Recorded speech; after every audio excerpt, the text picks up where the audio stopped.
very varied class, and people from all departments take it and have something or else to gain from it. So I think that's all. If you have any questions, you can let me know now, or you can message me on Messenger. Thank you.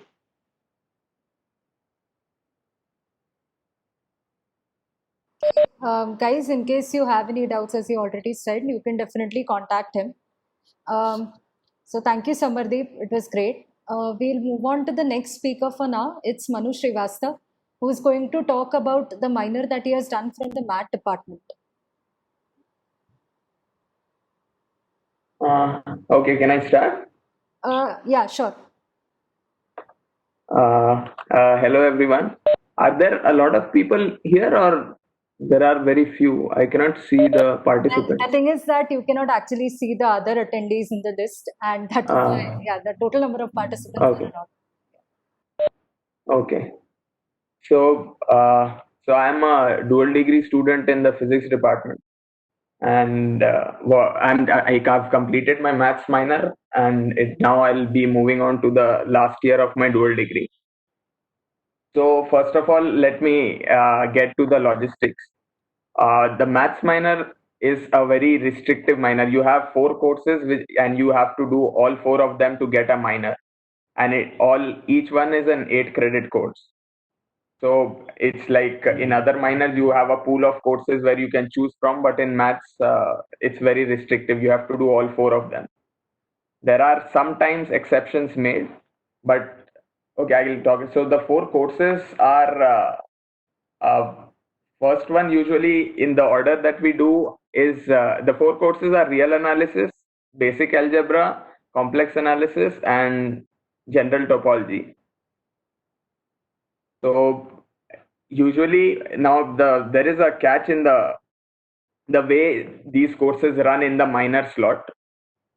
And so what happens is real analysis and basic algebra run in the autumn semester. That is the first semester of the year in the minor slot. And general topology and complex analysis run in slot 5 in the spring semester. That is the second semester.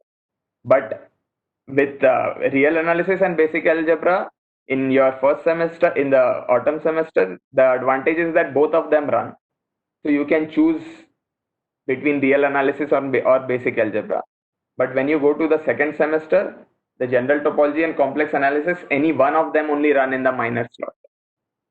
So you have to plan your four courses such that usually what the trend is that you start with real analysis, because real analysis is a prerequisite for general topology and complex analysis. Okay, and so you start with real analysis, and then next semester, whichever is running in the maths department, either general topology or complex analysis, you do that. And then after that, again, when it comes to the autumn semester, you do basic algebra. And when the second spring semester, you do whichever course is left out of the general topology and complex analysis. See, I don't have any slides prepared, so if things get confusing, just look at the course information booklet. I've explicitly mentioned these details. So, see, maths minor and about okay, there is a high CPI cutoff for maths minor, and it's means usually more than 9.3, 9.4. But the department, the professors are usually very nice. So if you go and you request them that you are interested, almost no one says no to include you. So don't be discouraged by the CPI cutoff or in the pre-registration. If you didn't get the maths minor, it's very likely that you go ask the professor and he'll allow. So CPI, there is a high CPI cutoff when the ASC allots the minor, but usually professors allow for anyone who is interested. And the one thing about maths minor is my motivation why I took maths minor was because I thought I am from the physics department, and means it helps in the research I want to do in theoretical physics. But the minor is much more than just theoretical, for people from physics doing it or people only from computer science doing it. Maths usually is the maths that we learn till 12th is and the maths you learn in this minor is completely different. Like in your experience with MA 105, the initial part where you have your epsilons and deltas hanging around everywhere, those means it's a totally different new thing that you learn. So something like that, all four courses will introduce you to some aspects of maths, and everything will be totally new. Means it's not something that we have, the maths does not, is nowhere similar to what we have done till 12th. So, but and even just a word of warning that these courses are not very easy ones. These are probably, means for me, it was these four courses were tougher than any of my core courses that I did. So the courses will be, they will require a lot of time commitment if you want to do them well. So means it's not, you should not take anything lightly. And one thing that anyone from doing a maths minor would tell you is that don't miss classes.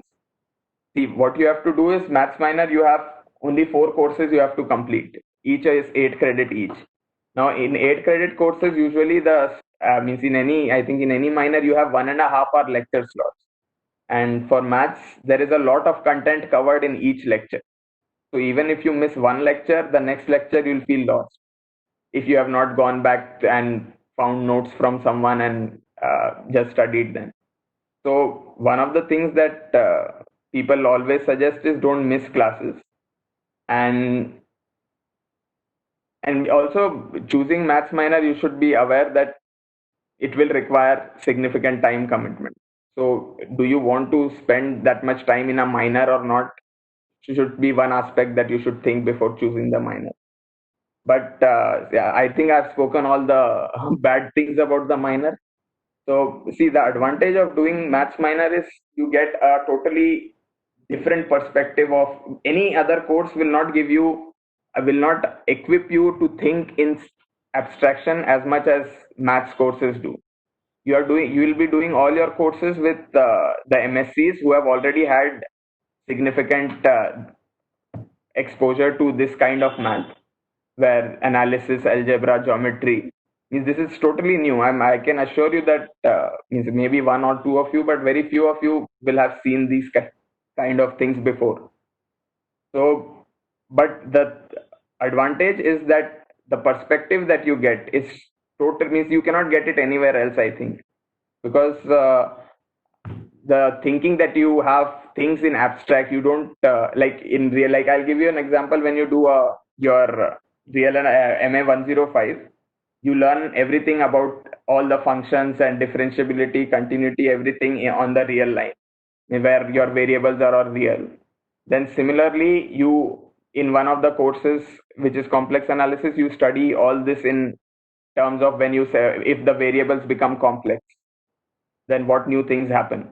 But then suddenly in general topology, you realize that all this, the full course you did MA 105 and complex analysis, you realize that these are just some special cases, and you can always have objects which are much more general, and then you only as special cases will they reduce to real numbers or complex numbers. So it's the most, I think the most important takeaway that I got from this minor is that thinking abstractly. You of course develop skills of deductive reasoning and all the things that other courses will also teach, other difficult courses like when you say. But this thinking in abstraction, I think, comes only with, means it's like a mathematician's asset, and you don't get that anywhere else. And pros, cons, what else should I tell you? If okay, so the course content is also useful because 8 credit courses, and so the course content is large. So it's important that you study regularly instead of waiting for the exam to study, because it becomes too much at the end.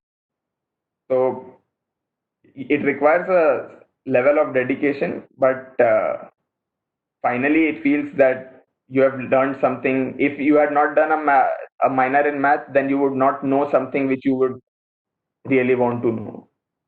It's something different than you learn in any technical courses. and of course it has, once you have these kind of thinking assets, then it helps in other fields. It helped in my physics. I know people from computer science who have also benefited from this. And so I think uh, anything else that I want to add is okay, and just that you can, maybe they'll share the details of the contact details, and you can contact me if you have any questions to ask. And I think that's about it. Thank you. Okay, thanks a lot, Manu. Now we are having Rupesh here, who's going to talk a bit about statistics minor.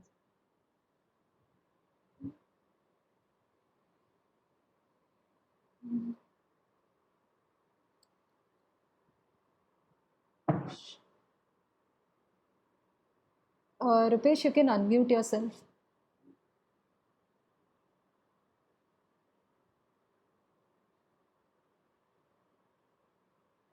Rupesh, are you there?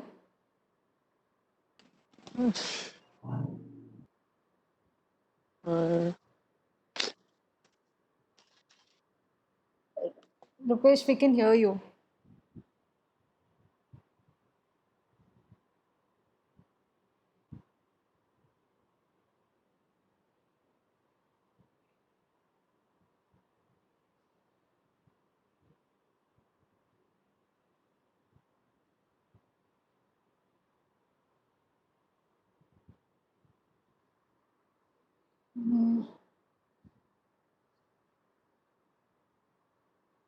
Rupesh, are you there with us? You can unmute yourself and talk.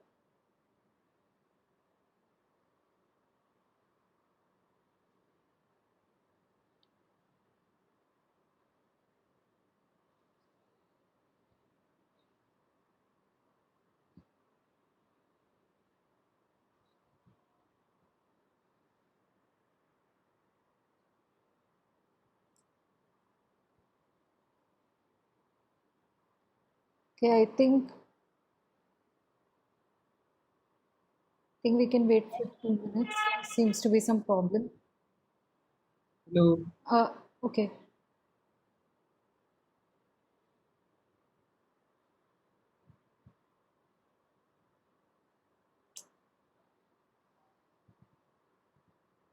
Yeah, I think we can probably ask Rupesh to join in after the next review for the next minor.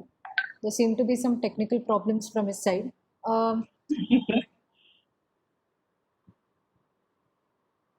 Okay, the next speaker for today is Atityan Paramasivan. He has completed his minor in biosciences and engineering.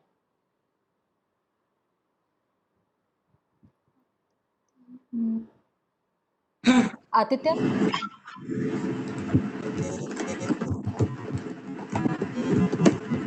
Adityan, there is a lot of background noise. Yeah. Is it better now, Priyanka? No, there's actually still a bit more of background noise.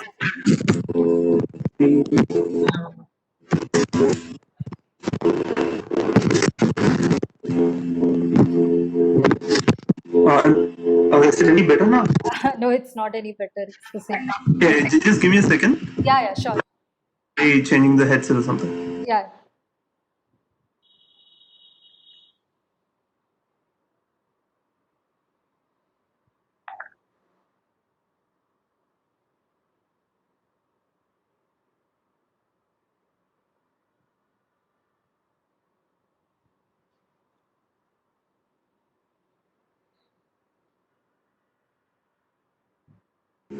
Yeah, is it better now? Okay, yeah, it's better, I think. Yeah, it's better. Oh, okay, cool. Can you help me share my screen? Well, actually, I don't know why, but it's not allowing me to make you a presenter. So I don't think you can share your screen as such. Have you joined using your mobile or your laptop? I'm on my laptop. Okay. Because are you using the Chrome extension or the desktop app? I'm not using the app. I'm through the browser. Oh, maybe that's why it's not allowing me to make you a presenter and share your screen. Oh, okay. Yeah. Cool. I think I have the. But I Sure. think, yeah, anyways, you can talk a bit more about what you actually mentioned in your slides. Yeah, Yeah, we'll go through that. yeah. So, hi all, I'm Madhin Paramasan. I'm from the Department of Chemistry. I'm going to my seventh semester. Not really sure whether to call myself a third year or fourth year. So, yeah, a brief overview of the biosciences and engineering minor is. It covers the fundamentals of three broad topics: molecular biology, genetics, and bioengineering. And it's usually famous for having a low to nil CPA cutoff for its courses. So I had a slide on detailing list of courses they offered for 2019 to 2020, which you can find on their department website. So they have they have offerings of 6 courses in the autumn semester and 3 courses in the spring semester, out of which like 4 in the autumn semester and 2 in the spring semester are MSc core courses. Basically, 6 out of the 9 minor offerings are MSc core courses. Now, I'll be detailing as to why is that important and why am I emphasizing that in particular. So before that, I'll just take you through why you should take the course. So first off, I'll be a bit biased because I like biology and that's why I've been taking courses from that. But like when you look from an objective standpoint, I felt that the the bio courses offer quite a refreshing take from the usual engineering or science courses that you take. It offers very different insight, and I felt that these set of courses lay a very special emphasis to experiments, and I felt that was a bit different from the usual monotonous course that I've been and other people have been having. And the class sizes are usually small. The MSc Biosciences department or don't have that much of population. You can fit like I have attended classes in an LT.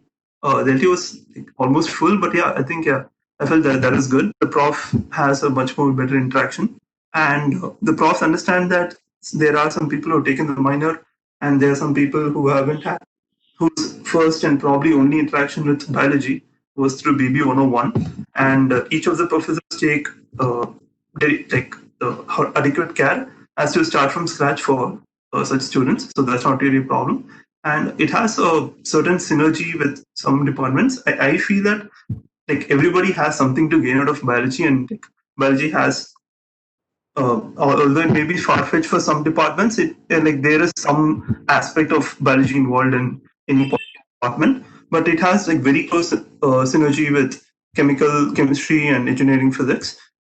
And one more thing, like one more advantage of the bioscience department is they offer flexible slot timings, as pointed out by one of the speakers earlier. So, like due to the entire COVID situation and last year, it has been a bit easy, but yeah, they've offered courses in slot 2, slot 3, and slot 5, making it a lot more flexible than some of the minor offerings. And yeah, it gives you a solid foundation on the topics whichever the courses are covering.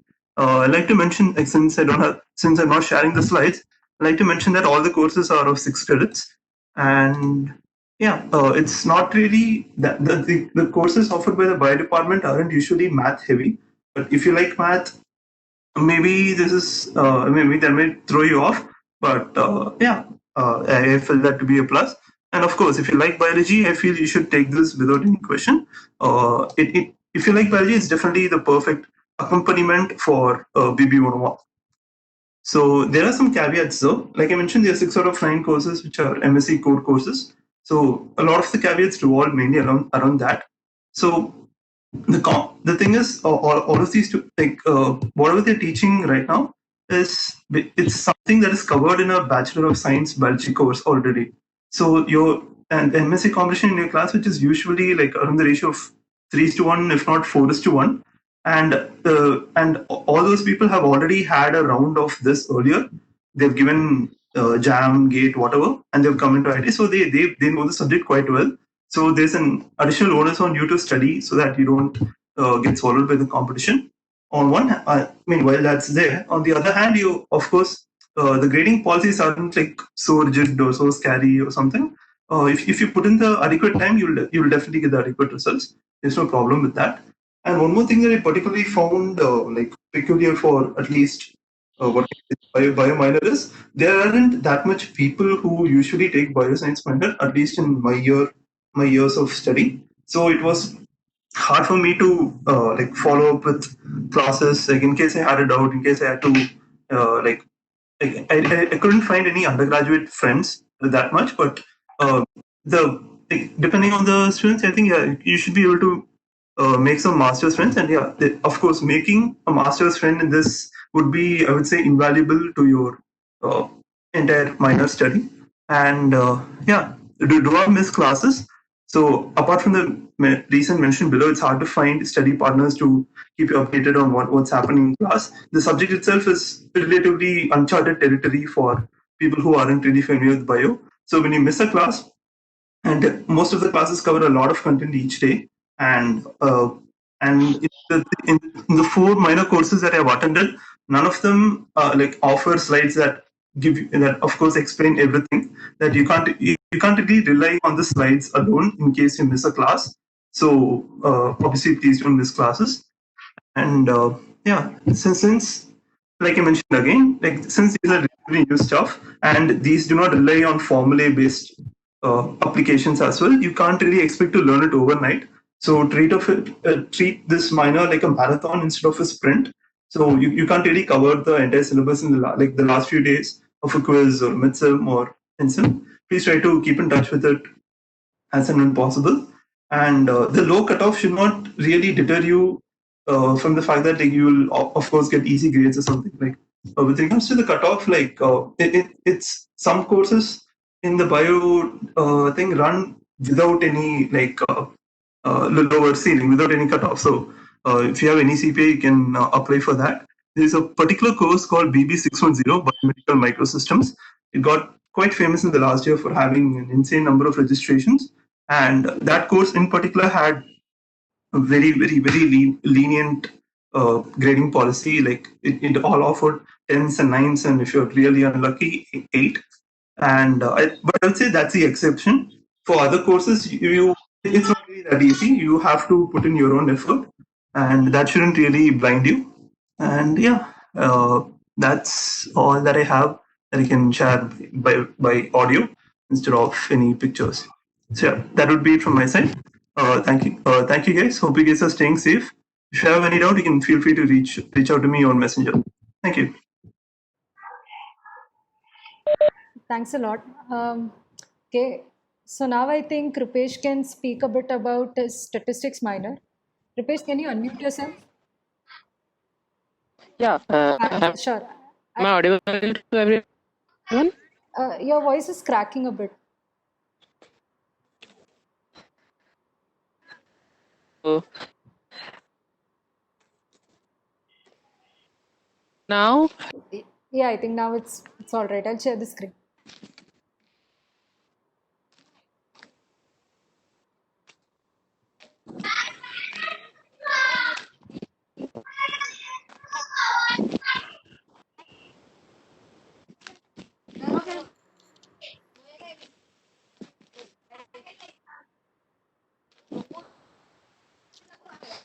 Rupesh, are you there with us?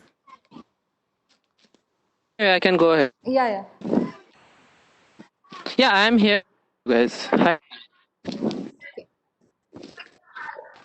I think you can start now. I've shared. And anyway, start Yeah. in.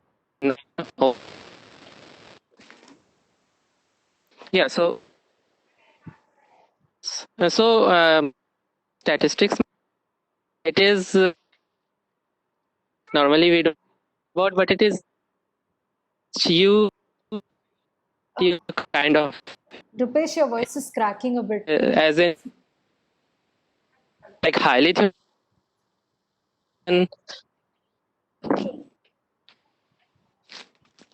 okay. So sorry, actually I'm in a remote right now. It's one of the issues. Oh, we can probably wait for like So 2 minutes. Yeah.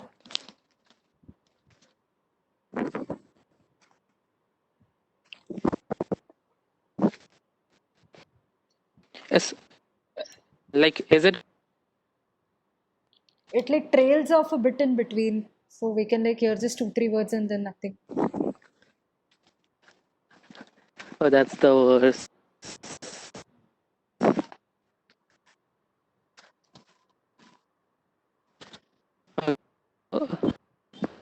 Continue anyway. Like I'm the locations. Yeah, um, It is. it's still cracking a bit actually. Okay, okay. Is it better now? Hello? Yeah, it's much better now. Yeah. Okay, so as I started with it, like one of the main motivation was that I like maths, but I don't like maths when it gets too theoretical. And I guess that is case with more than often for the students. So that is one of the reason I took maths minor as especially. And apart from that, the other motivation I would say for anyone who is planning to take is that if you don't see interest in any of the other minor, and then that is one of the reasons, like, okay, this is one that you will anyway learn few things that you can enjoy later on. And after learning this, I can say that if you have some idea or are interested in machine learning or that domain, which is more than often with many students, so if you have that kind of interest, then okay, this one is a really like no brainer for you. You will really learn some of the best like tools and some things that you just don't learn in any other course. Okay, so that was like reason why I took the minor. But there is one more thing you have to be sure of. Like, at least when I took it, it was the case that the CPI cutoff is pretty high. It is around like somewhere around 9.6, 9.7. I guess the highest among all. So, like, that is one of the reason you have to be sure if you are planning to take stats minor that okay, if your stats, if you have a good CPI, then only plan that. Else, because of the case that like many times you will end up taking the course, let's say for this semester, but later on, at least the case which happened with like for my batch over the fourth course, if your CPI drops like pretty low, then again they have like course like for every time you are trying to apply it, every time you would go through pre-reg, so you have to anyway complete the whole, let's say, CPI cutoff in some sense. Like, of course it won't be in third year, it won't be 9.5, but it would be somewhere around 9.2, 9.3.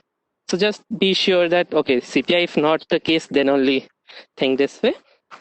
Okay, so there are list of courses. The top 3 of them are 8 credit courses, and the bottom 2 of them is 6 credit courses. And as you know, you just need 30 credit course, which means you just need to do like one of the 2 bottom courses. I did the one applied stochastic process, but you can do derivative pricing. Like, I don't have much idea about derivative pricing, but yeah. And another thing, like what people should have told me was that in stats minor, especially, there is a change in HOD of maths department. So now attendance is pretty compulsory. Like, just be sure that that should not be one of the issue. Secondly, like there is this something called like some courses that run just on like alternate semester. So if it ran on 2020, then it would run on 2022, then 2024. So that is one of the major thing you should be just you should know, like if you are planning to, and like that you should be able to plan your minors like if you are planning your academic career, that okay, I'll take this course this time, this course this time, just this will be something you could look out for. And there is one thing in here that the rest of the time, as I'm saying, that some course run on alternate semester, they do run on alternate year, but they would not run as minor. So in worst case, you can just, if it is your last year and you are just have to do that course, then you can just request, and like many times they would allow, but yeah, that is still dependent on the professor.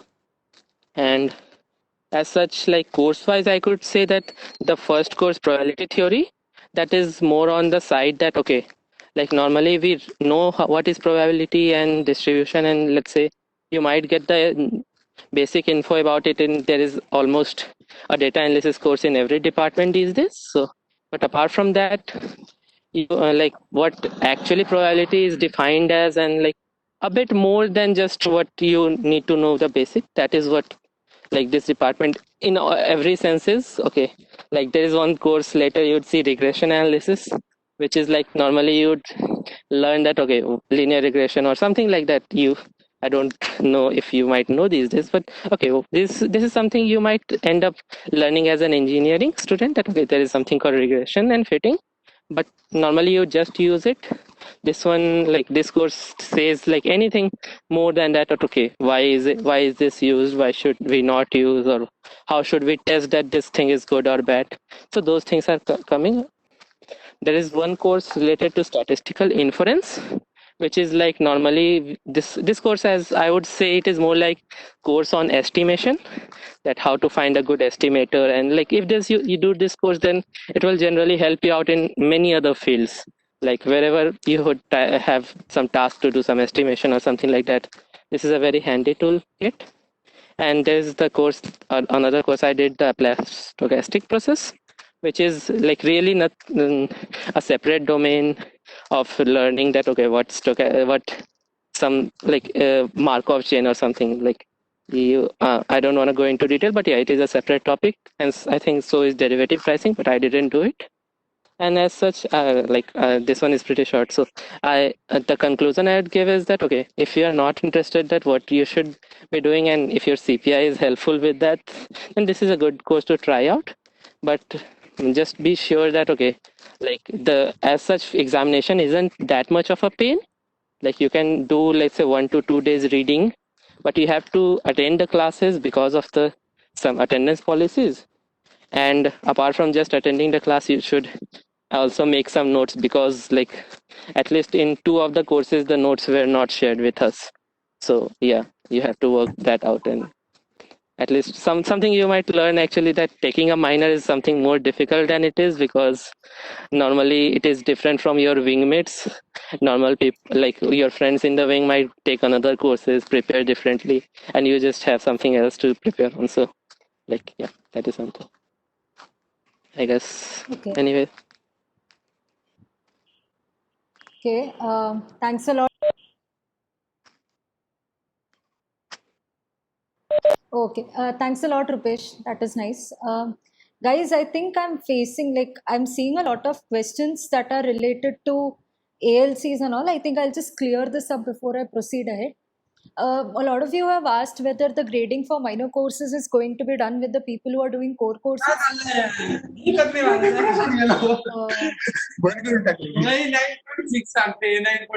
I think somebody needs to mute. Statistics Rupesh, पागल झाला का मला एवढं मोठं वाटत होतं मिळले मॅनेजमेंटचा 8.5 आहे अरे. तो पहिले Actually, there's someone else. चांगले म्हटलं करून टाकू आपण नाही 8.5. Okay, sorry for the disturbance. See, the thing is that a lot of you have asked whether the grading for minor is going to be done with the grading for core courses. Remember that minor courses are different from core courses. They are never going to be the same. So that is why you will never be graded with the people who are actually doing a core course. It's entirely different. And all of you have asked one question. Really sorry, but there is some disturbance somewhere. Okay, yeah, I think now it's fine. And one more thing, there is no separate ALC courses that would be available on any website. Whenever you decide to take a particular course up, what is going to happen? Achha, okay. I think I'll just repeat the first part again. Remember this, that whenever you're taking up a minor, the grading is not going to be done with the students who have done a core course. Minor courses are different. In minor courses, you're never going to sit with students who are doing that course as a core course. That is never how it works. So just be relaxed that your grading is not with the students of that department. And then the second thing is that a lot of students have asked how to take up an ALC course. Well, the thing is, there is no as a separate category. Like if you go on some department website, you are not going to find a particular course TK. This is an ALC course. You can take this course only up as an ALC course. That's not how it works. You basically will have to take up any course that you want based on a few restrictions. Then you can tag it as an ALC in the registration window itself. And as I said earlier, suppose if according to your category you are limited to 54 credits, then that 54 credits is including ALCs, all the courses possible. It is not going to be like you cannot count ALC in a 54 credit. For example, if I am having say 41 credits in my dual department, then in that case I cannot take up more than maybe 3 ALC courses, because then that crosses my 58 credit limit. So I think this I would like to make it very clear, because a lot of students were confused about this. So I think we can proceed ahead. Siddham Jain is here. He's going to talk about the minor that he has done from ENT department. Siddham, can you unmute yourself? Yeah, sure. Yeah, right. Let me share my screen.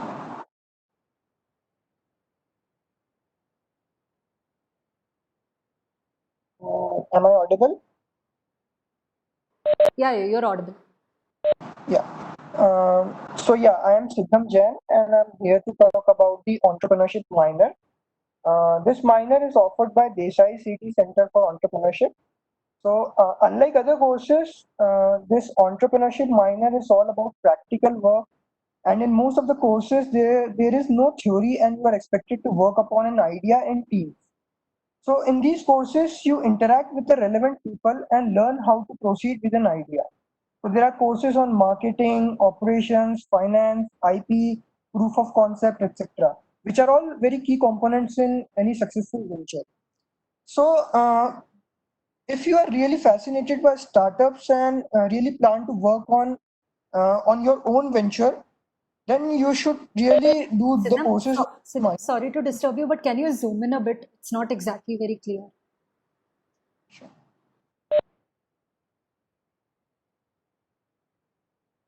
Is it clear now?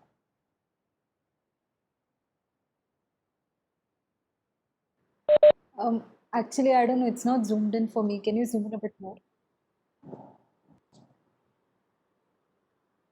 Okay, I think probably it will just stay like this. I think we can share this resource with the students later. You can continue. Okay, sure. Through various courses designed in this minor for effective learning, you basically learn the practical aspects of how a startup works. Like from looking for the right set of people for your team, to idea creation, to the final prototype. So essentially trying to mirror a real case venture from scratch. So if you want to brainstorm or pick up the smallest of details of your everyday life and basically think of various ways to add utilities to a process chain, this minor is for you. So in most of the courses, there are no written exams and grading is mostly based on pitch or presentation. The courses which I've done in this minor are ENT 201, which is Introduction to Entrepreneurship, which is a 6 credit course and which I feel is the first course you should take if you want to complete this minor. It is a foundation course, and like any basic course, it gives you an introduction to the subject, in this case, entrepreneurship. So, in this course, you form a team to work on an idea to get a flavor of an end to end business. 4 of the courses in this minor are of 3 credits, and you are expected to do 2 of these 2 courses in a single semester. So one of the courses is ENT 207, which is Business Fundamentals for Technopreneurs. So this course is more towards the theoretical side and covers various business operations with a special focus on financial management of your startup. The next course is Marketing for Entrepreneurs. This course is of 3 credits, and in this course you basically work on market research and talk to outside customers and try to learn how to acquire customers. So in this course you talk to potential customers to gain business insights and work on your idea. The other 3 credit courses, Managing Technological Innovation. And this course covers aspects on prototyping and innovating your product. The other course, which is of 3 credits, is Intellectual Property for Entrepreneurs. So this course covers the IP rights, which are basically copyrights, patents, etc., which one needs to understand before starting off on an idea. Uh, yeah, so the other 6 credit course is developing the proof of concept. So there are 2 courses on developing the proof of concept, which is one is basic proof of concept, and the other one is advanced proof of concept. The course which I took was the basic proof of concept. So this is a lab course in which the classes run in the design lab. So in this course, you get hands-on experience on prototyping and designing your product. You basically uh, you basically 3D print your product. You learn how to 3D print your product. You basically work on AutoCAD and learn 3D printing. The most important course which I did was the technology venture creation course. This course is very heavy and it is a capstone course in which you are expected to create a complete business plan and build a minimum viable product. So in this course, basically you start off with an idea and you build the minimum viable product of your idea, and you pitch your idea to the real venture capitalist. In this course, usually field trips are also organized by the faculty, wherein you interact with potential customers. So I recommend that you should do this course at last. I mean, first you do all these previous courses, and at last you should do this course because it is a capstone course. Also, in this minor, professors are very helpful and are very experienced. I mean, they are very approachable and are always ready to discuss your ideas. So, to conclude, overall, I had a very good experience and I learned a lot about the whole startup cycle. I also did several nice projects which gave me a good hands-on experience on starting a venture. Um, yeah, also there are no prerequisites or CPI constraints for any course in this model. Yeah, so that's all from me. Thank you. And also, if you have any questions, you can ping me on Messenger anytime. Okay, thanks a lot, Siddham. Guys who were not able to see the document clearly, it's all right. We'll be uploading the document soon, so you can have a look at whatever you wanted to share with you. Our next speaker in line is Ashutosh Nete, who's going to talk about the IOR minor that he took up last year.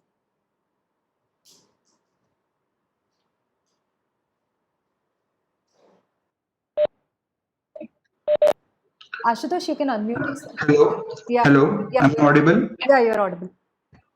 Okay. Are you going to share the screen or should I? You can share this. Okay. Okay.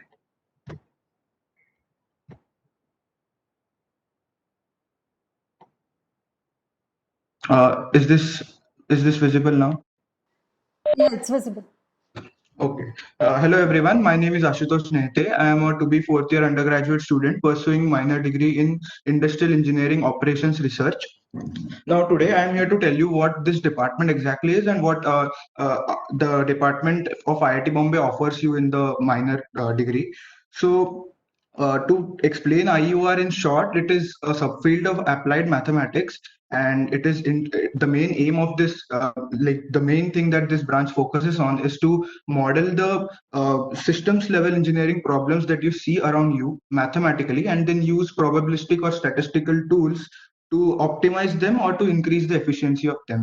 So big words, but let me give you a quick example of what systems level engineering problems exactly mean. So things such as supply chain or scheduling problems or forecasting problems or infrastructure problems, or maybe transportation networks and other service sectors or social systems.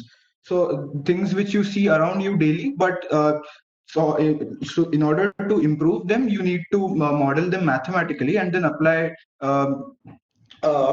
statistical tools for that. So if you are someone who likes maths and you are into probability and things such as that, this could be an interesting option for you. So there's this famous saying that goes on in IUR department is that while all the other departments try to create things on their own, this is one department that focuses on improving the existing things around you.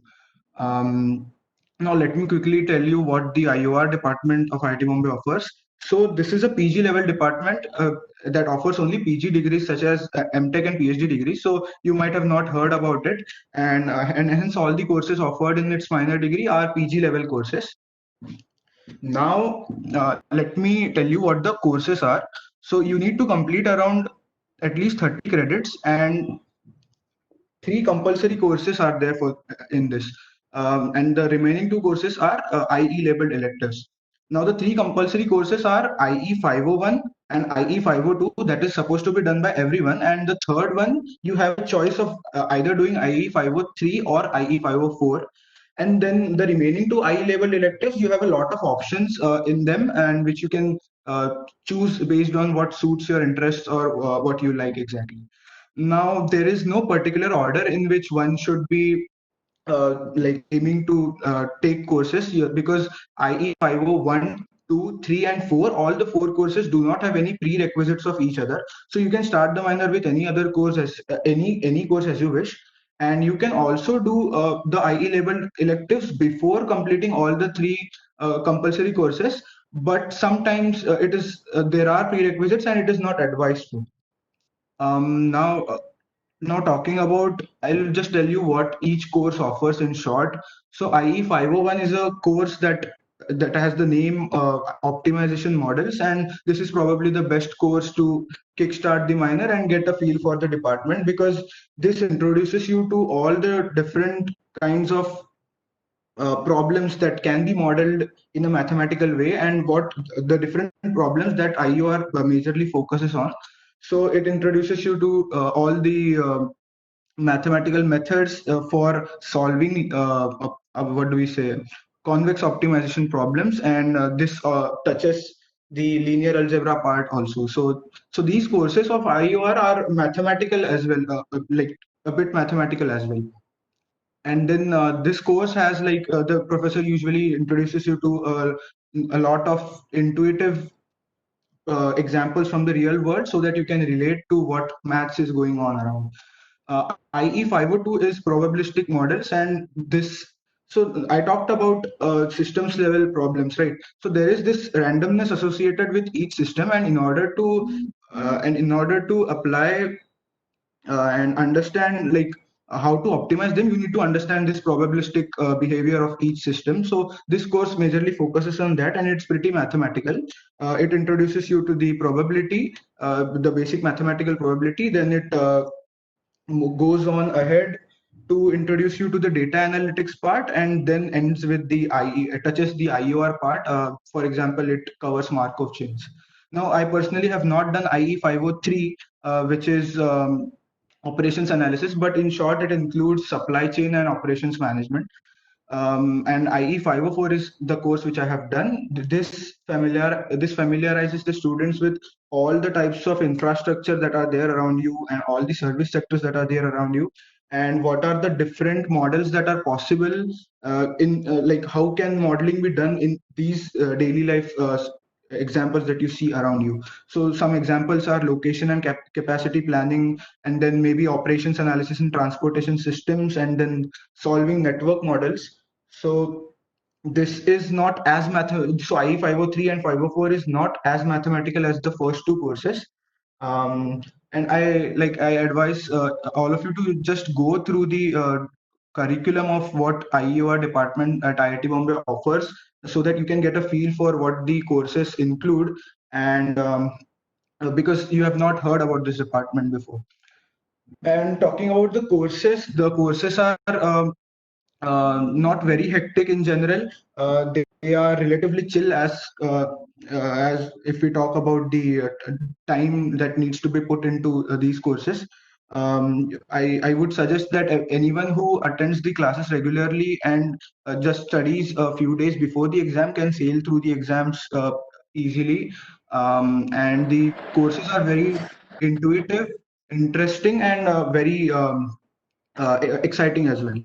There is a limit of minor registrations and there is an upper limit of 20, but there have been instances in past where professor has agreed for removing the upper cap. So you might want to check with the professor once whether the cap can be removed or not. And the courses have a similar structure in all the courses. Like it is generally made of 2 quizzes plus mid-sem plus end-sem. And in general, there could be assignments, and again, these are the free marks essentially because everybody does that. And the courses also have decent grading stats. So that's all from my side. If you have any doubts regarding any course or anything in general regarding this review about this minor, you can contact me anytime. I would be happy to answer. Thanks a lot. Okay, thanks a lot, Ashutosh. Our next speaker is Anuj Setia. He has completed his minor from the physics department. Anuj, you can unmute yourself.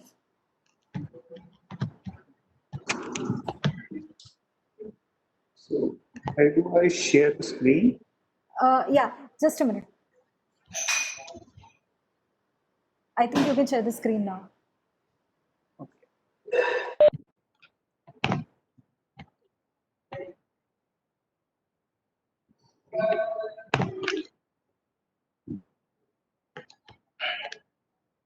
Can you guys see now? Yeah, it's visible. So, hello guys. Hope you are all safe. I'm Anuj Setia from Mechanical Engineering Department, and I just completed my final year. So, I'll be today introducing you to the physics minor at ITB. So, the physics minor is a lot more than the JEE physics which we have done. It takes up some very fundamental course which are very necessary and for a for the physics undergraduate to understand, and it is a great pathway to start your career in. So let's start with the courses which we have to do in physics minor. There are 5 available options for 5 general courses, which are classical mechanics, quantum mechanics, thermal and statistical mechanics, and condensed matter physics and light matter interaction. Among these 5 courses, only 3 of them are compulsory. You can see over there, the first 3 are compulsory, and the rest 2 are optional. You can either choose from these 2 courses or any other department elective from physics department. And yeah, so generally while doing the first 3 courses, you will have a intuition or which courses, which 2 next level courses you want to do after, because the first 3 courses are very fundamental. And like the classical mechanics start, it just gives a review of Newtonian mechanics, which we are all familiar with, and then moves on to more general Lagrangian mechanics and Hamiltonian mechanics, which is very essential if you want to pursue quantum mechanics. And it is generally advised you go the first 3 courses in this prescribed manner of classical mechanics, quantum mechanics, and statistical mechanics. And after that, you can choose any course which you want. So I'll just brief you through my trajectory of which all courses I did in the physics department. So after doing the 3 compulsory courses, I took the quantum mechanics 2, which was the core EP course, and I found it really interesting, and really it boosted my knowledge of quantum. After that, I did quantum optics, which is a really it's a course based on various new research projects, and I was really interested in this topic, so I choose this. And other 2 courses are also fundamental and related to the fields which are very emergent, and you can choose from. So these there are, I think, there are other courses on solid state mechanics and more advanced course on relativity, which you can choose from the department elective list. So what to expect from a physics minor? Firstly, the classes will be really small. There will be at max 10 to 15 students in the classes, and most of the classes will be in team. So I would suggest you attend all the classes, and since the evaluation part is relatively very easy, there is only 2 quizzes and mid-sem and sem, or there might be a assignment instead of a quiz. So I would suggest you attend all the classes, and it's very helpful, and the classes are very engaging. It's not a general class of like it's in the first year. These are the classes are in LT, and you have a lot of discussion with the professor, and you can like you shoot up your doubt anytime to the professor, and he will surely assure. I can surely assure you that the professor will answer that. I think that doesn't happen in the first year courses. Also, the assignments with the professors tries to give assignment based on some recent research topics, so that you get an insight into what all new things are going in physics, and that are really interesting. Maybe you can like pursue a full-on project after the course into that topic, and it can be really fruitful. Personally, I was interested in quantum information theory, so I took a quantum information computing course, and I'm still pursuing some research work related to that. So it is really helpful. Any questions?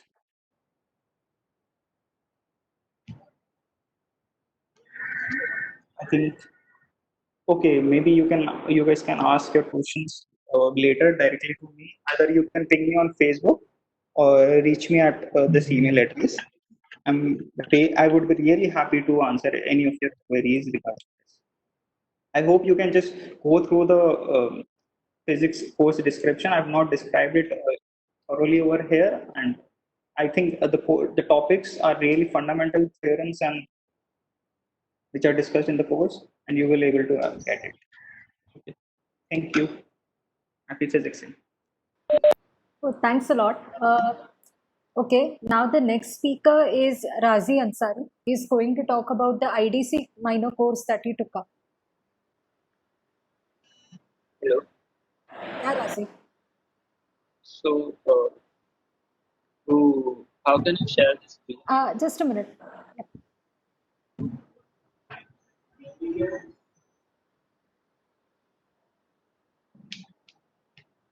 You can share the screen now. Okay.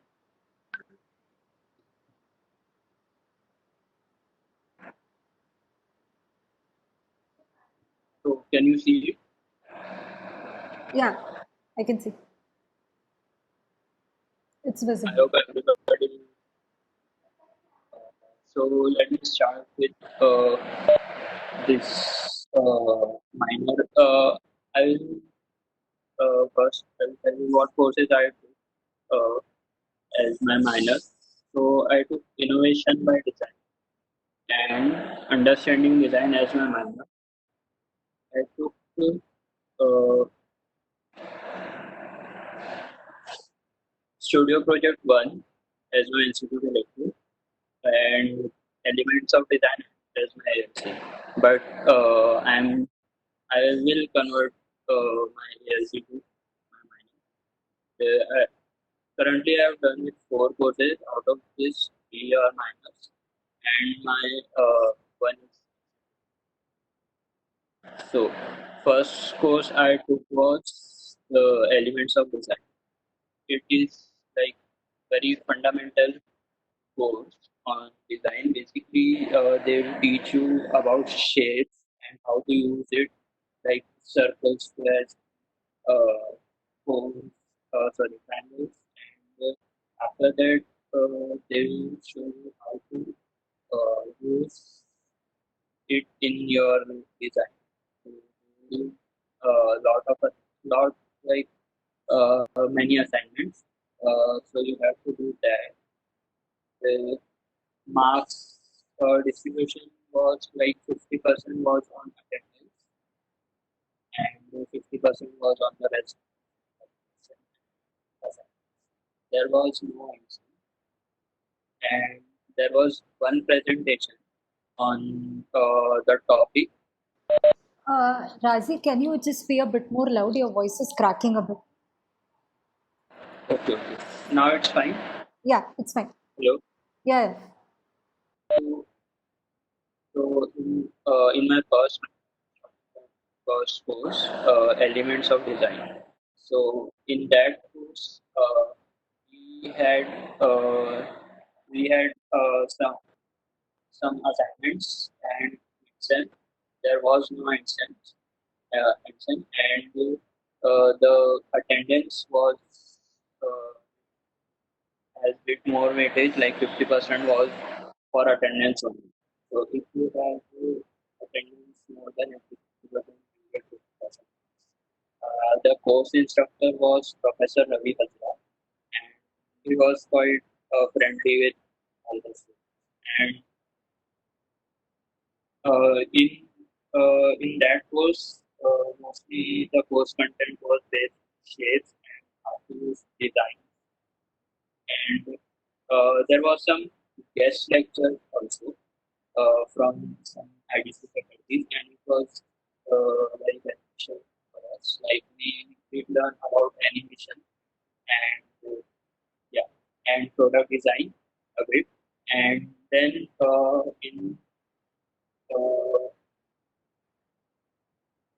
so there was one handsome presentation. There was two exam. Handsome presentation based any design topic you want to present.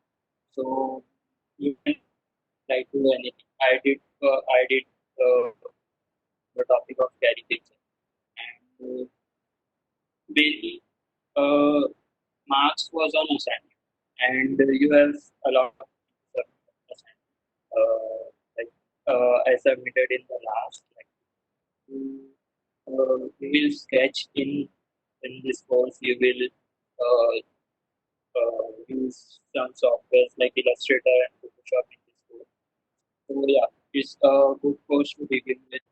And then after that, my one course was on innovation by design, DE 414.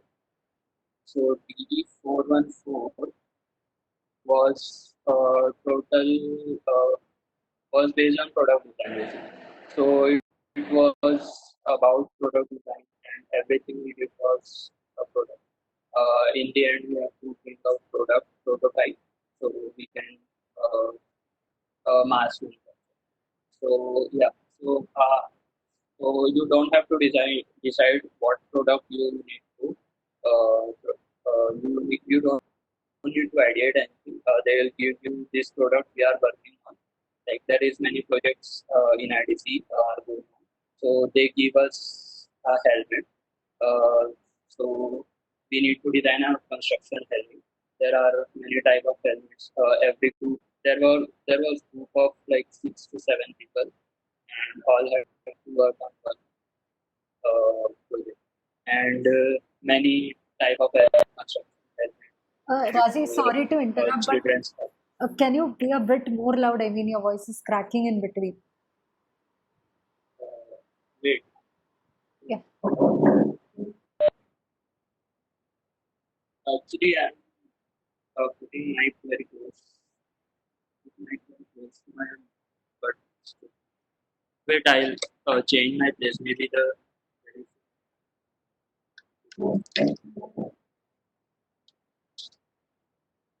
hello. Yeah. Yeah. Yeah. Now I think. So Huh. so in DE 414 innovation by design, uh, they they given us a project on product design, and project was a helmet, construction helmet.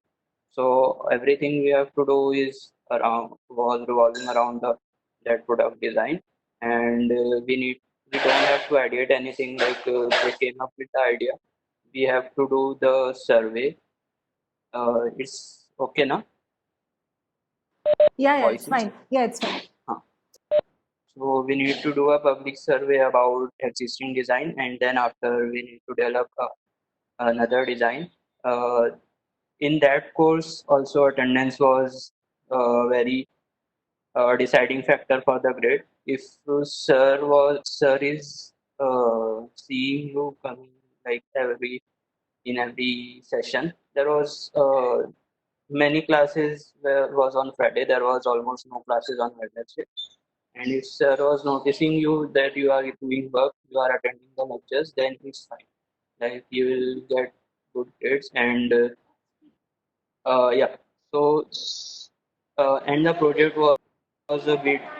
Uh, you have to do work a bit, and it's equally divided in the group, and it's chill course.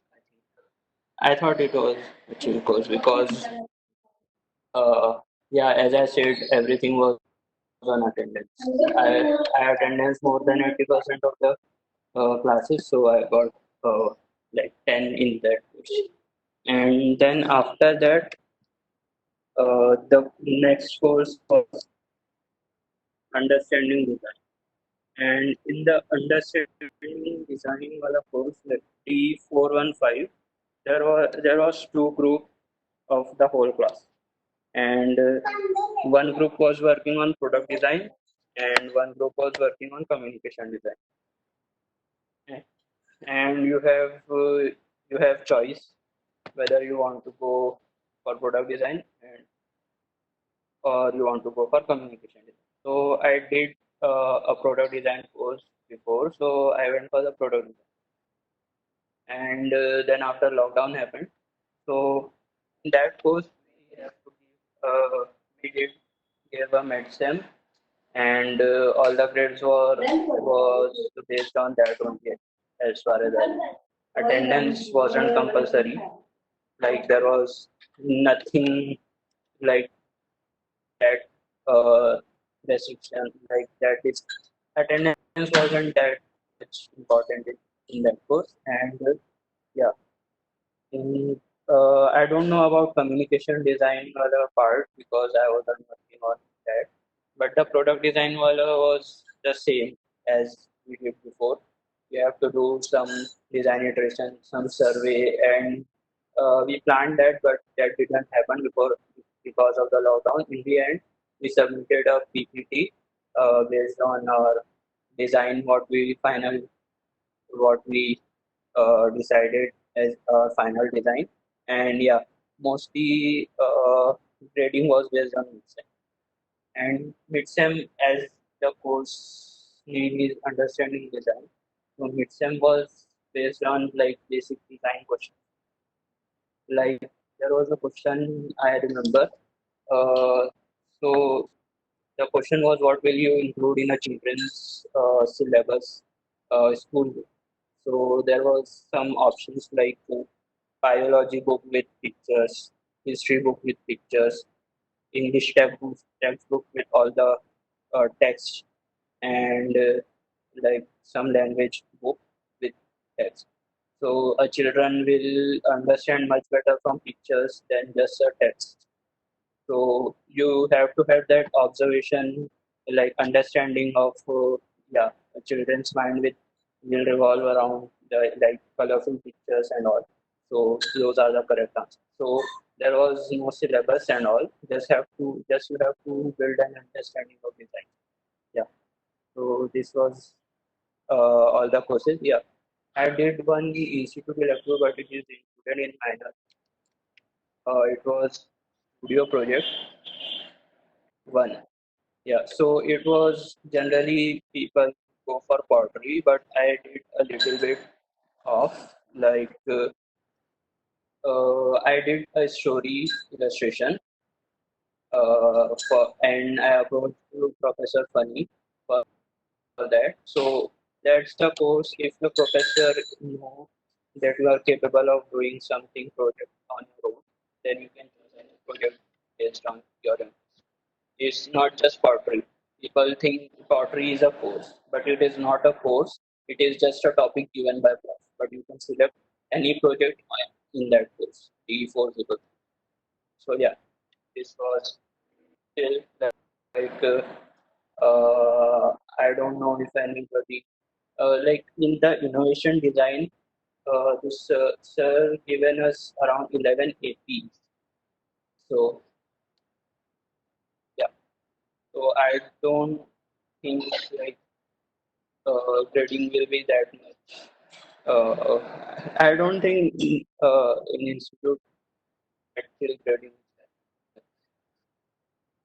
is shocked about like 11 APs is too much. That's good. So yeah, any questions?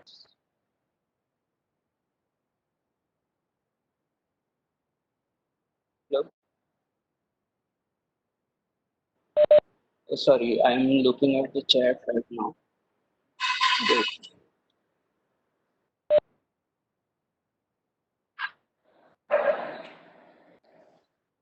CPI cutoff. No, I don't think there is a CPI cutoff for design courses. Yeah, some professors have like in our the first course. So in our first course, yeah. So what we did was, yeah, this is how many number of people can come in and sit in class, and after like 30 or 40 students, I'm not taking in. So yeah, sometimes happen, but after that, no other courses where have like limited number of student or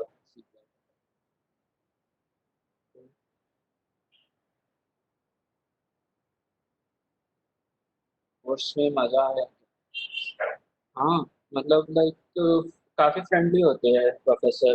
like when you talk to, they are very enthusiastic about teaching design to non-design student because they think like design is a very vast field and people need to know about it.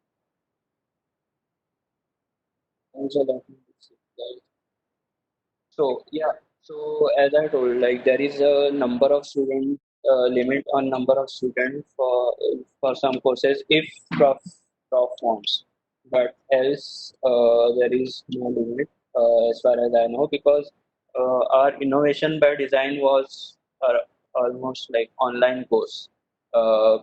He used to give us materials online. We don't have to come to the class whenever.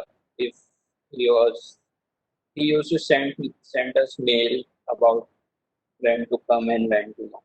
And the material was uh,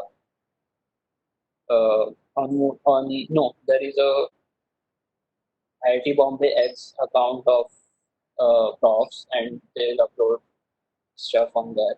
So yeah, is it first come serve? Then if there is a limit, I don't face any limit. Like at the time of understanding design, my CPI was below 7, and I got the course with like I tagged was minor, and I got it. So yeah, there was no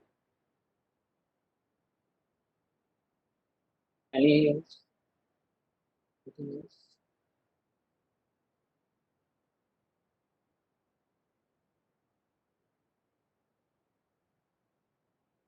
First job. ओ यार, किसी को भी ले लेते हैं, pen नहीं. मतलब तुम जाके प्रॉफ्स काफी चिल होते हैं, लाइक जाके बोलो and like if you have to show them like you want to learn, and if there is, then they will give you signature as well. I don't think any. So yeah.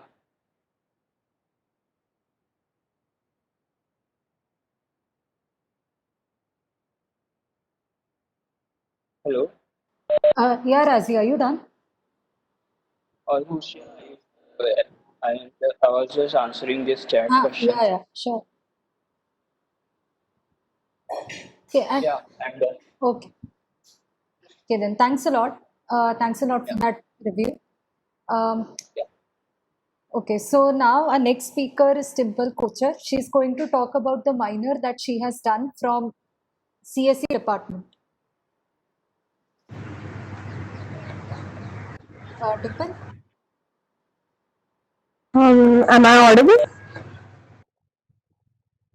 Hello? Yeah, you're audible.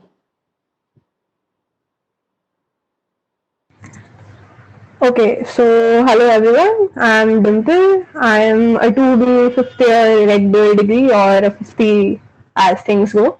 I'm here to talk about the computer science minor, which I have completed from my 3rd to 7th semesters.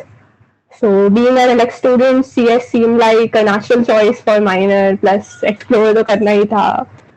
So, but the minor courses actually turned out to be really useful, whatever minor effort I put towards them to get a decent grade. So first I'll just review and go through the courses that I have done. So in my 3rd semester, I did 2 to 4 computer networks, Professor Maithili Vutukuru took it. She's a great teacher. But what actually happened was in our batch, a lot of students copied an assignment despite warnings, and they ended up getting a grade penalty or something. There was no attendance, so like after midsem, only like 10 to 15 students attended. Okay, now the course details, it basically deals with internet architecture and its 5 layers: the application layer, transport layer, network layer, link layer, physical layer. If I go deeper into each of these, then application layer includes network application architecture, socket programming, etc. Transport layer has transport protocol design and TCP, etc. Network layer has addressing, routing, router design, scheduling, resource allocation, etc., etc. Link layer has channel access and switching. Physical layer is basically just framing, encoding, and modulation. In the course, we had assignments and quizzes, midsem, endsem, that's all. In my next semester, most of my batch took DSA, but a friend suggested that Professor P.T. Jyoti, who was taking ML at that time, is a really good teacher. So I ended up taking ML that semester. We had a project too, so resume pe ML project bhi aa hi gaya. Apart from that, we had assignments, midsem, and sem. This course basically provides a broad overview of ML, includes different topics in both supervised and unsupervised learning. Like वो सब कुछ है, regression, decision trees, nearest neighbor classifiers, naive Bayes, support vector machines, k-means clustering, etc., etc., etc. Rest of my batch who took DSA were not very fortunate. They had Professor Ranade, and the experience, well, let's just say it wasn't very good. So yeah. In my 5th semester, I then did DSA with the then Sophies. We had Professor Biswas, who was like really chill. We had assignments and quizzes. The first half of the course was about different data structures: arrays, lists, stacks, queues, trees, heaps, etc. Second half of the course deals with algorithms for sorting, searching, finding the shortest path, all those stuff. In this semester, my batches did ML with Professor Sunita. She had like a very immense knowledge in that field. The next semester, I did operating systems, OS, CS347. It was again taken by Professor Maithili Vutukuru, who had taken our networks in 3rd semester. This time, however, she had a very, very strict attendance policy using the SAFE app. So we attended all the lectures. The course consists of concurrent processes, including deadlock situations, threads, etc. It also includes memory, device, and information management. Also, like we have a case study on some operating system, and like different operating systems are described with their pros and cons. Last course of my minor was 416, which is computer and network security. Which I mostly took because I didn't want to do logic for CS, which was the only other course running then.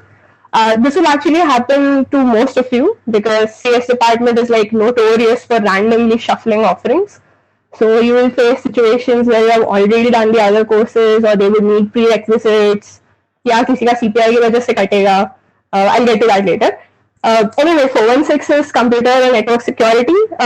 This course begins with various cryptographic systems and protocols which were used earlier and now, like public key cryptography, secret key cryptography, hash, digital signatures, digital certificates.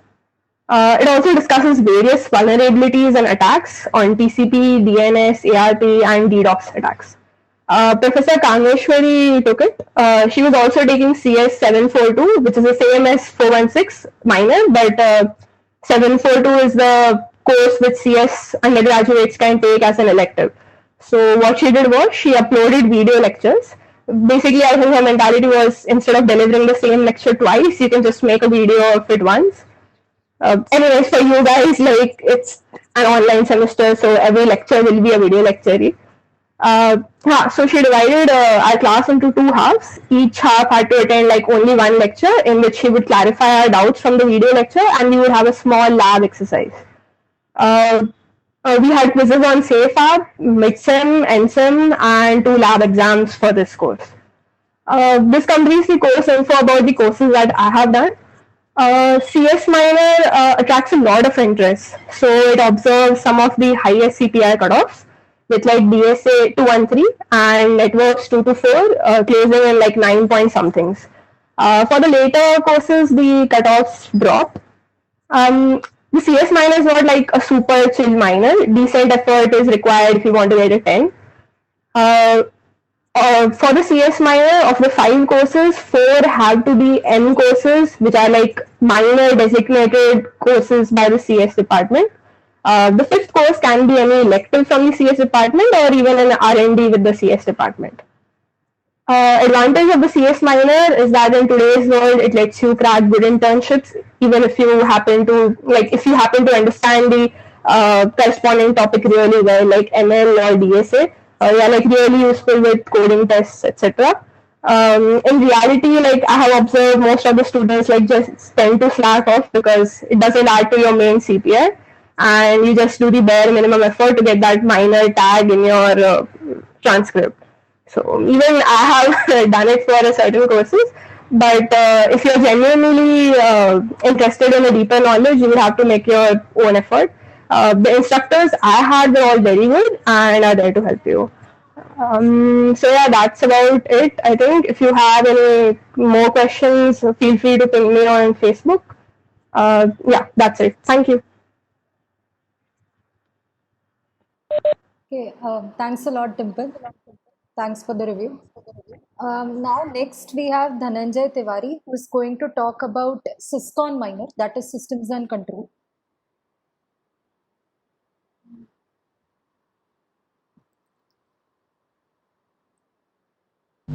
Hello. Yeah, you're audible, Dhananjay. Okay. Good evening, everyone.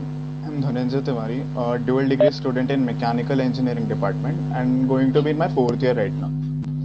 I have been pursuing minor in Systems and Control Engineering since 3rd semester, and so far I have completed 4 courses. Since then, I have been quite involved in the area of systems and control. I'm also part of student satellite team where I work in the guidance, navigation, and control subsystem. I'm also manager of controls and dynamical systems student trading group. There are actually a lot of automation robotics based projects pursued by students without sufficient depth of theoretical and practical knowledge. This group envisions to bridge this gap by organizing various talks on systems and control. Now coming to SysCon, I will cover this in 4 sections. They will first section. I will talk about what exactly systems and control engineering is. Then I will talk about why did I choose the systems and controls minor, and then I will tell about courses in systems and controls minor, and I will end this discussion with some concluding remarks. About courses in systems and control minor, I won't talk about each and every course, what it has. I will just talk about their nature. Okay, so start. So what exactly systems and control engineering is? It is a discipline which deals with designing systems such that they behave in a desired way when influenced by external inputs called control actions. प्यार से we call it SysCon. So it finds its application in various fields such as robotics, aerospace, spacecraft control, industrial automation, chemical industries, thermal regulation, power output control in switching circuits, inflation control in an economy, finance, traffic control, quantum control, which deals with something at molecular level. I would like to give a simple example of a control system, which would help you in understanding what exactly this control system is. So the simple example is about lifts. So whichever floor we press, lift exactly stops at that floor. It doesn't stop anywhere midway unless electricity goes or something unexpected happens. So a system is designed which keeps on monitoring how high or low that destined floor is and keeps on varying the vertical speed of the lift by applying forces according to the relative distance from the destined floor. The system consists of various components like the sensors, which monitor the distance from the destined floor, a complicated electrical network which commands what forces should be applied to pull the lift, and actuator which actually apply the commanded force. These are the primary blocks of a general control system, and Syscon deals with studying properties of each block and integrating them. Depth to which we want to study depends on the level of autonomy we want. Another best example of a control system is our body itself. It is indeed a completely autonomous system, with brain being a controller, sensory organs being the sensors, arms, legs, fingers being the actuator which respond according to what we sense, and all these are connected through a network of neurons exchanging information in form of electrical signals. Giving a few more quick examples, in chemical industries, one system maintains one would want to maintain its temperature, pressure, and chemical flow rate conditions so that a particular chemical gets manufactured. Controls engineer's task would be to design a system which monitors these conditions and brings them back to the required condition on any deviation due to some external factors or non-idealities in the system. It has wide applications in space. Satellites need a control system which maintains their orientation so that antenna can send their signals in required direction to establish their communication links with ground stations or other satellites in space. So now it may be clear that one can be a control engineer from various disciplines. Now coming to why did I choose the systems and controls minor? So from my first year itself, I was interested in doing some technical stuff. I used to find robotics very cool, but I didn't know what exactly goes behind these systems. How a robotic arm stops at commanded position, how a bot stops and turns in desired directions at given positions. I thought I would take electrical minor because I used to observe people working on microcontrollers, sensors, etc. All those electrical stuff. Uh, but after reading a review of systems and controls minor from the UGSA booklet itself, I found it more interesting and took it up expecting that I would get to learn some robotic stuff. I wasn't aware that robotics itself is a very broad topic and there goes a lot of mathematical theory behind it, which we do in systems and controls. I did not take an electrical minor as I realized that it deals with studying various electrical components and circuits, and this is not going to be compatible with my current major. As a mechanical engineer, I would be studying properties of materials, for example, natural vibrations of a rod, to be used as a robotic arm or to be used in industry for some manufacturing application. A control engineer's task would be to design a control strategy so that the arm moves along some desired trajectory with minimum vibrations. This would increase the manufacturing speed and accuracy. With time, I realized that Syscon is an interdisciplinary field which has wide applications in various areas, as I've already mentioned. But it involves studying a good detail of mathematics to understand the various blocks of a control system and how they coordinate with each other. So now I will talk about courses in systems and controls minor which are being offered in our institute. So one needs to do 5 courses, total 30 credits to complete this minor. The first 3 courses they were called SC201, SC202, SC301. They are prerequisites and they cannot be done in any order, any order which you want. First, SC201 needs to be done, then SC202, then SC303. Odd sem, even sem, odd sem. One thing to point out is that SC201, it was changed to SC639 last year. The only difference is that SC639, because it is a graduate level course, it has more mathematical details than SC601 had. The other 2 courses, they can be chosen from a given set of graduate level courses. So, as I already mentioned, the courses in Syscon are primarily mathematical in nature. First 3 courses are important as they teach fundamental tools used in control engineering.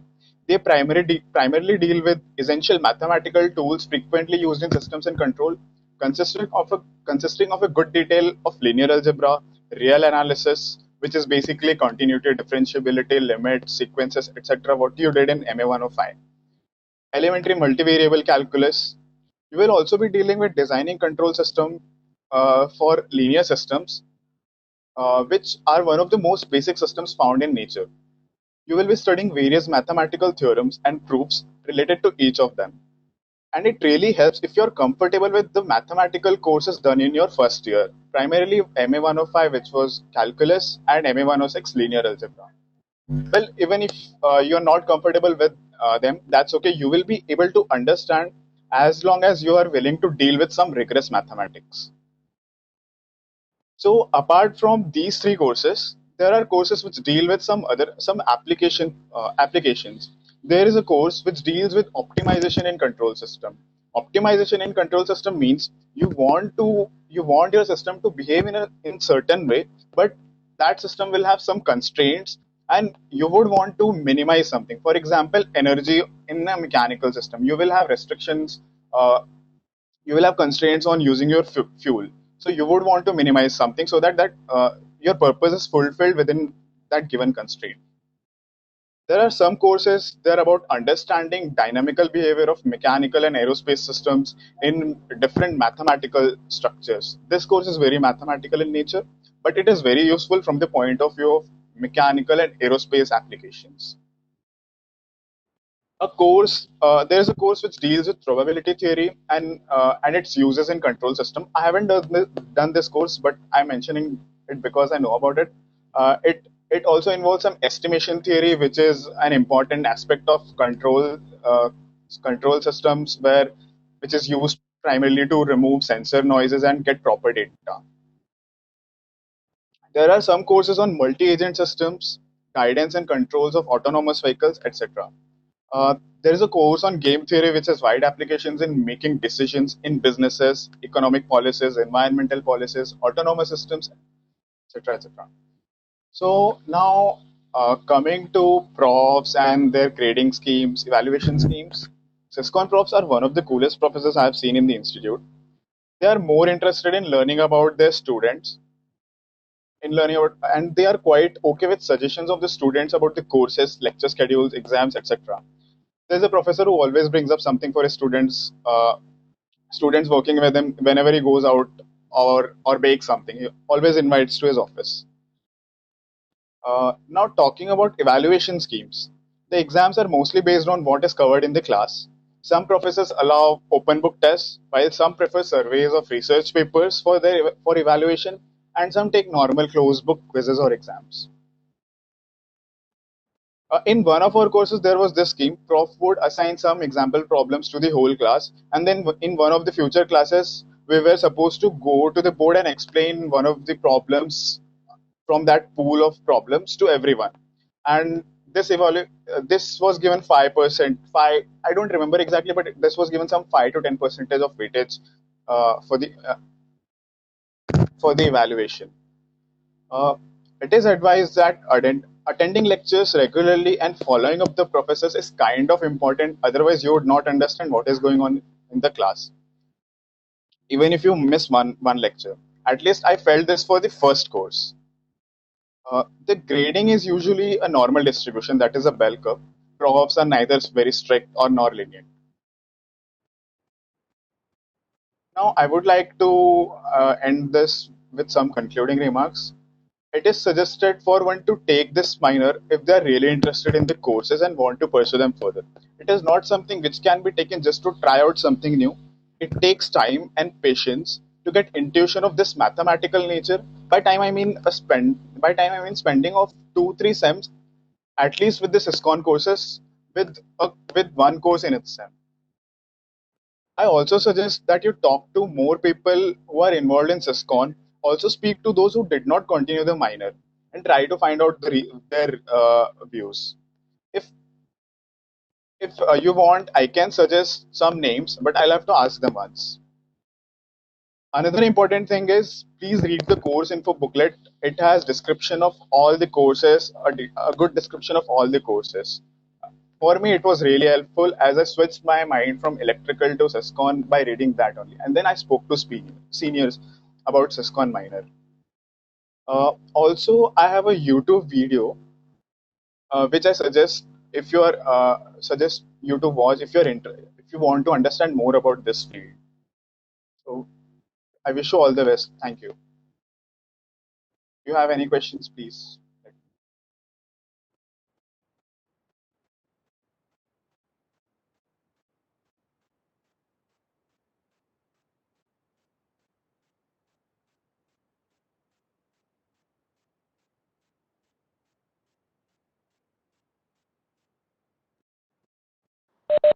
Yeah, the link to the YouTube video we'll provide you guys on the. We'll provide you with that on the Triple S page. Don't worry about that. And if you guys have any doubt, I think you can definitely contact Dhananjay for it. Dhananjay, are you still online? Yeah, I'm here. Yeah, actually, there's one question whether game theory is a part of control minor. Maybe you can answer that. Yes, there is one course. So you can take it as one of the course in those two graduate level courses. First, you have to complete uh, first three courses, then you can take it as a minor course.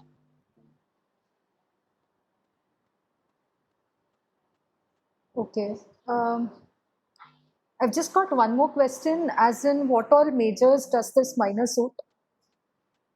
It suits mostly to naming a few: aerospace, mechanical, electrical, chemical, energy science. I'm not very sure about metallurgy, but it might have applications in production of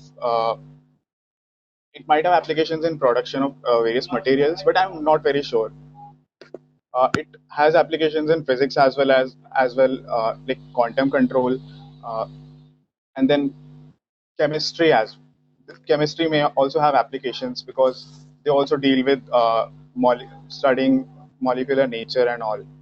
So quantum mechanics basically.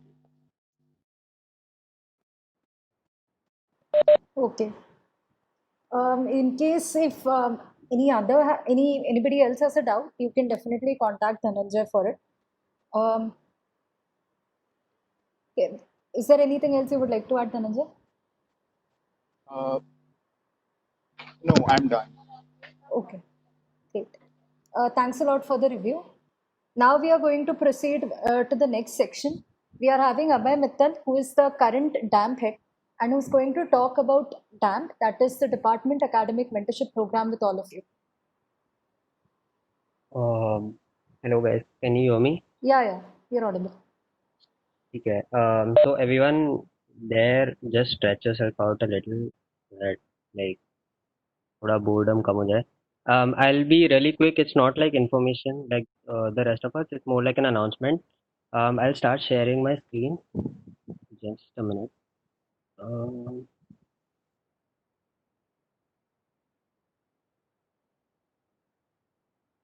okay, then.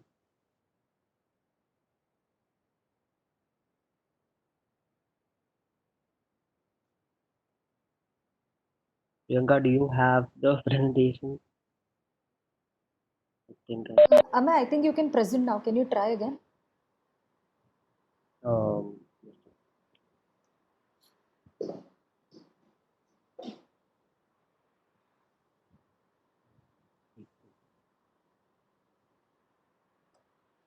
okay, yeah. Okay, so can you all see the screen? Yeah, we can. Okay, just a minute.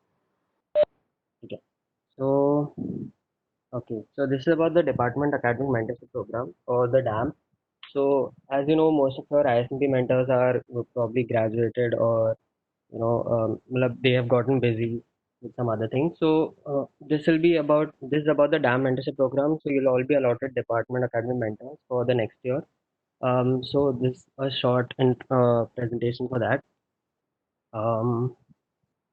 Okay. Okay. So, okay, this is just the contents of the presentation.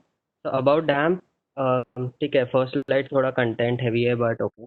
So DAMP was founded in 2006, and so DAMP program has mentors who are responsible for mentoring all of you who are the 2B Sophies, and all the seniors who might face any difficulties in academics, right? So they are all given DAMP mentors.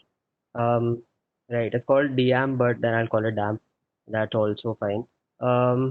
So yeah, so and all departments also have DAM blogs, which have a lot of information. So suppose you want some information of seniors who've done some minors in your department, or some specific electives or anything, you can go to the DAM blogs and see that information, just like this course information session that you're attending. On the right hand side is the structure of the DAMP. So we have the SMP heads, the DAMP and ARP heads. That is like I'm Amay, so yeah, the rest of us as well.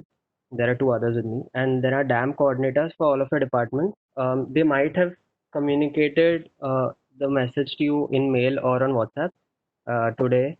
And yeah, so those are the DAM coordinators, and yes, your own DAM mentors. The vision for DAMP is so what is the DAMP? So because this year everything is online, so we'll try and make sure that the mentors are able to reach you over like video call or call, and we hope that you will keep your video on for that. Secondly is overall development. So similar to your ISMP mentors, they'll be able to handle all kinds of problems that you might face. कि मेरे को S grade लेना चाहिए कि नहीं, वो सब भी वो लोग they will probably be able to answer those questions of yours. Thirdly, creating a bond, self-explanatory, and like information dissemination. So we also conduct some sessions, like health sessions for some courses. Like जैसे first year में TSCs होते थे, उसमें तो काफी भसड़ होती है, but at least yeah. So you'll have this similar kind of thing for second year as well, for some courses if you tell the DAM coordinators. And we also have like you'll also have DAM blogs in your own department, so you can go and check that out as well for any information you need on the department. Next is why do I even need a DAM mentor? So yes, so there are many reasons. There are like three reasons. So firstly, it's like a transition to the department. So some of you might not even have your ISMP mentors who are from your department, right? So it makes sense if you have a mentor from your own department who can tell you कि कौन से courses करने चाहिए, कौन से profs कैसे हैं वगैरह and all that if you want to know. And it's a better interaction with the faculty and faculty of the department as well. Right. Second is discussing any kinds of problems that you might have because your ISMP may have graduated and you might have gotten busy, or so you have another mentor you can talk to now in your second year. And yes, so bridging the faculty and you, so we can keep your meetings with the faculty advisors, or if you have any concerns regarding like very legitimate concerns regarding grading or things like that, if there is too big a difference between grading between the sections in the department, then probably the mentors or the department mentorship program can raise it to the HOD if required. Yeah. Okay. So these are some of the reasons why DAM mentors are kind of important. Yes, so this is like the last slide, so it was pretty short. So yes, so as you transition to the second year, and especially in these times because of the coronavirus, you will interact lesser with other people because you are home alone, and like your wing and everything, your senior hostels and all are not there. So we urge you that you keep in contact with the mentor, keep in contact with your wing, attend those DAM mentor meetings with your mentor, and even have some Lukha sessions so you can suggest those to your mentor as well. We have also suggested that from our side, right? And yeah, so these are contacts of ours. So I'm Amay, and there are two other people, Sucheta and Yash. So I'm from the mechanical engineering department. Sucheta is from elect, and Yash is also from mechanical engineering. And this is our email ID. So I'll stop sharing screen. Any quick question? Will DAM mentors be allotted before BC process has been done? So I'm not sure of the timeline that is to be followed for the BC process. I think the forms have already opened because some people asked me about it. And yes, so DAM mentors will be allotted within this week. By the weekend, you all will have your first meetings with your DAM mentors. Yes, by the weekend, you will get to know your DAM mentors and they'll be meeting you all. Based on wings or random, most probably your DAM mentors will be based on your wing. So if you had a wing of 12 where 6 of you were from mech and 6 of you were from chemistry or something like that, then जो 6 लोग हैं, they will probably be allotted a DAM mentor, most probably. But there might be cases where the wing is split between two mentors or things like that. That can happen. Heard nothing from DAM mentor. Yes, so the DAM mentors have not been given the names of mentees yet. We are giving them the names of their mentees. So we're doing the allocation. We'll do that by tonight or tomorrow, and then yeah, they'll reach out to you all. Okay. Any other questions you all have? So if the person changes branch, when will the DAM mentor change? Yes, so you will be allotted a DAM mentor in the new department as well. So yes, now like, you'll be allotted a DAM mentor now originally, but if you happen to branch change, then you'll be allotted a DAM mentor in the new branch as well. So a mentor over there will get an additional mentee, that is you. Yes. Does anyone have any other question? Okay, so people are asking me questions that you're supposed to ask a DAM mentors. Uh, like you can ask a DAM mentors those kinds of questions as well. Yeah, so for S and everything, right? You can ask the DAM mentors. So the S window opens tomorrow. Just for your notice, just check your mails if you haven't yet for the Dean AP mail. That is a pretty important decision. So we'll try to allow DAM mentors who can help you with the uh, choosing S or not. We'll try and allocate them by tomorrow so that they can talk to you. Okay, so I'll stop my bhashan and good luck, guys. Okay, thanks a lot, Amar. All right, guys, I think a lot of you are having a doubt whether the branching process has started. It has not yet started, but as Amar said, that the S portal is going to open tomorrow, and check your mails if you have not. So currently, I'll just go a bit briefly through the new initiatives that we have in store. We'll be releasing the course information booklet very soon. I think a lot of you guys were having doubts related to minor cutoffs and the CPI cutoffs for every minor. That all and course reviews for different minors or different courses. We'll be releasing all of that through the course information booklet by tomorrow or day after tomorrow. So please stay tuned with the SSS page. We'll be releasing any new update there itself. We are also going to soon release the UG information booklet, which has information about different policies that are present in our institute and which might be relevant to all of you. So, and as I already have mentioned, please go through BC series, the initiative that we started in case you're thinking about changing your branch. It might be helpful to you. And yeah, one doubt that a lot of you have asked is related to pre-registration. All the points related to pre-registration in detail would be probably cleared later and not now. It's more important for you to decide what kind of courses you would want to do. Any further information related to registration and pre-registration process would be given to you. So with this, we come to an end to the session. We'll be sharing the recording of the session as well as the details of the speaker and any resources that they might have used on the SSS page itself. So you can definitely have a look at that.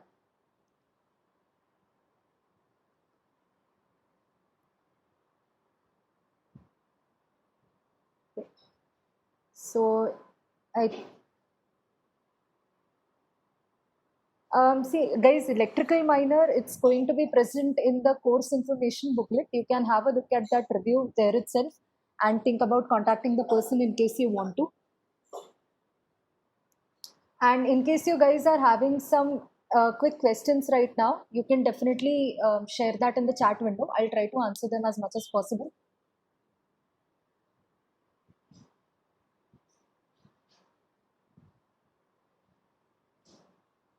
Okay, energy minor, as far as I know, has been discontinued since quite some time because students generally don't take it.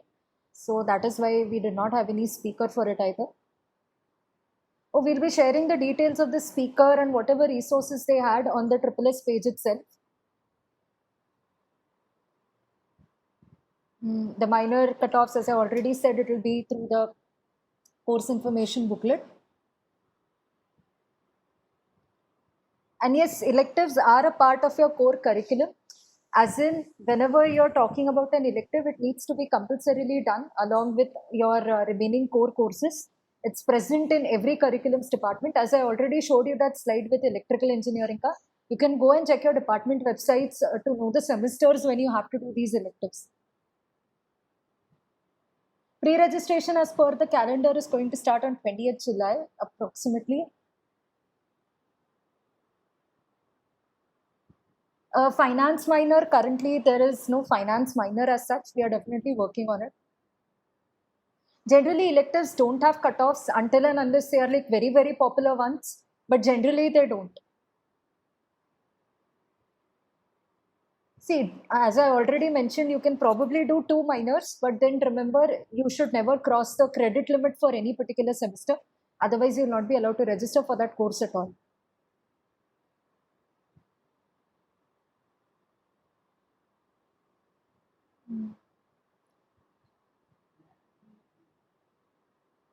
Yeah, there would be sufficient time between the branch change results and the pre-reg window. You need not worry about that at all.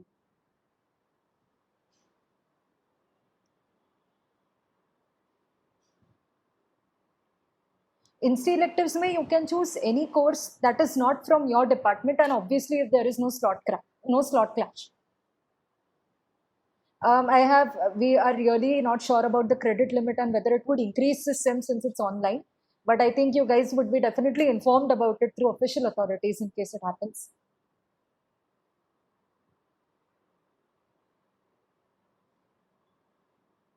$54 credit limit is for all the courses, not just for any major or any minor course. And yeah, there was one question that also a lot of people asked. There was a question that a lot of people asked whether you can start a minor later on. See, you can start a minor whenever you want during your stay here at IT, but it is just that you need to complete that 30 credit limit. And as I've already said, you cannot cross the credit limit for any particular semester. Vedant will be releasing anything through the SSS page, and if we feel, we'll release it through the GPO mail as well. You can stay tuned with both. Slot clashes, your courses would be updated in the running courses section for ASC.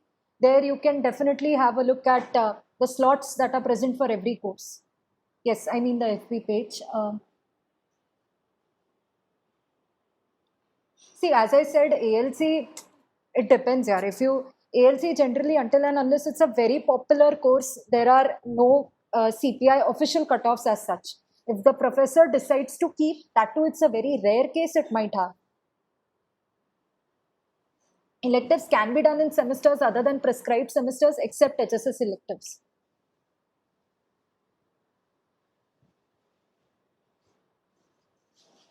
You can retake courses only twice. Once it is during your placement and once it's during graduation.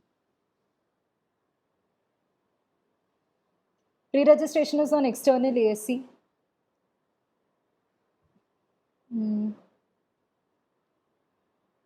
See, honors, they do not have any pre-registration. Honors ka registration has to be done in the main registration window. An open elective is something that is present in a few departments. It is basically that it's a mix of INSTI and department elective. You can take any elective from your department or not from your department. It's entirely up to you.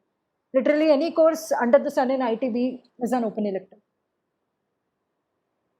You can take an ALC and tag it as a minor. No, you cannot do that. You can have a look at the tagging table that I'm going to provide. It's going to be there in the course information booklet as well, and even in the slides I'm going to upload. See, if your CPI lets you complete only a certain courses for your minor and not the rest of them, your minor never gets completed. It's not going to come on your certificate or on your transcript that you've completed a minor, but it is just going to show कि okay, this guy has at least completed these many courses in the transcript. It will all get converted to an ALC. CPI is considered for all minors. Fee payment ka date is not known to anybody yet. ALC in summer semester, I am actually not getting that out. See, there is no credit limit for major and minor. The credit limit is for the total number, major plus minor that you are taking. There is no separate credit limit for any major course or any minor course. Yes, minor cutoffs. Common courses.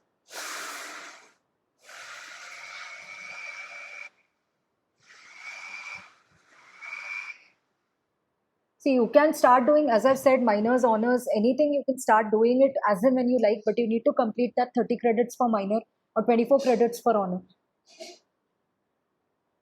Yes, for DD students, as I've already mentioned, it has changed. Even if you are a DD student and not in category 1, you should not cross that 48 credit limit. That is what it is.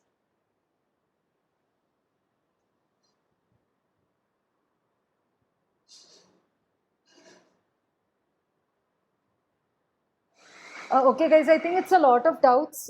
Probably what you can do is you can message us through the SSS page, or you can probably contact my coordinators, or you can also contact me.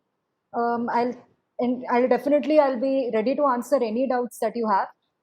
I think a majority of it is going to be present in the slides itself. If you go through it, you'll be able to understand.